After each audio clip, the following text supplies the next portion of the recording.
लाडकी बहीण योजनेविषयी मोठी अपडेट समोर येत आहे।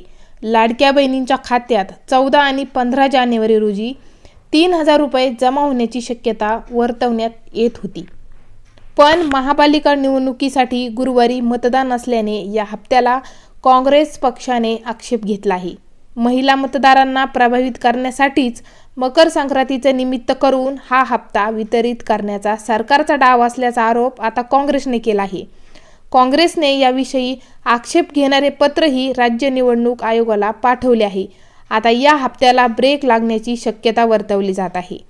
लाडक्या बहिणींना डिसेंबर आणि जानेवारी या दोन्ही महिन्यांचे पैसे एकदाच देण्यात येणार असल्याची माहिती सूत्रांनी दिली होती। त्यानुसार 14 जानेवारी रोजी मकर संक्रांत या मोठ्या सणाचे निमित्त पुढे करण्यात आले होते। पण 15 जानेवारी राज्यातील महापालिकांसाठी मतदान होत आहे। सध्या आचारसंहिता असल्याने लोकानुनय करणारे निर्णय घेता येणार नाहीत असा आक्षेप काँग्रेसने घेतला। हा मतदारांना प्रभावित करण्याचा प्रयत्न असल्याचा आरोप करण्यात आला। महापालिकेची निवडणूक झाल्यावर लाडकी बहीण योजनेचा निधी वितरित करण्यात यावा अशी मागणी काँग्रेसने केली आहे। काँग्रेसने याविषयीचं पत्र निवडणूक आयोगाला पाठवले आहे। काँग्रेस प्रदेशाध्यक्ष हर्षवर्धन सपकाळ यांनी याविषयी पत्र पाठवले आहे। काँग्रेसने हे पत्र पाठवताच भाजपने त्यावर टीका केली।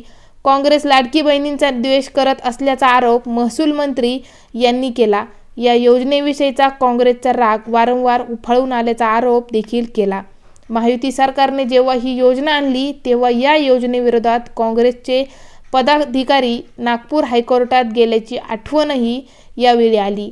तर मुख्यमंत्री देवेंद्र फडणवीस यांच्या नेतृत्वाखालील महायुती सरकार लाडक्या बहिणींच्या बँक खात्यात संक्रांतीच्या पर्वावर 2 महिन्यांचे 3,000 रुपये जमा करत आहे। ही रक्कम लाडक्या बहिणींच्या खात्यात जमा करू नये म्हणून काँग्रेसने राज्य निवडणूक आयोगाला पत्र दिल्याचे म्हटले। काँग्रेसचा खरा चेहरा मोहरा समोर आल्याचा आरोपही यावेळी झाला। तर दुसरीकडे लाडक्या बहिणींच्या हप्त्याला विरोध नाही तर निवडणुकीच्या तोंडावर महिला मतदारांना प्रभावित करण्याचा हा प्रयत्न असल्याचा आरोप काँग्रेसने केला आहे। महापालिका निवडणुकीनंतर हा हप्ता देण्याची मागणी यावेळी काँग्रेसने केली आहे। त्यामुळे आता लाडक्या बहिणींना डिसेंबर आणि जानेवारीच्या हप्त्याला ब्रेक लागतो की काय अशी शंका निर्माण होत आहे। चॅनलवर नवीन असाल तर चॅनलला सबस्क्राईब नक्की करा।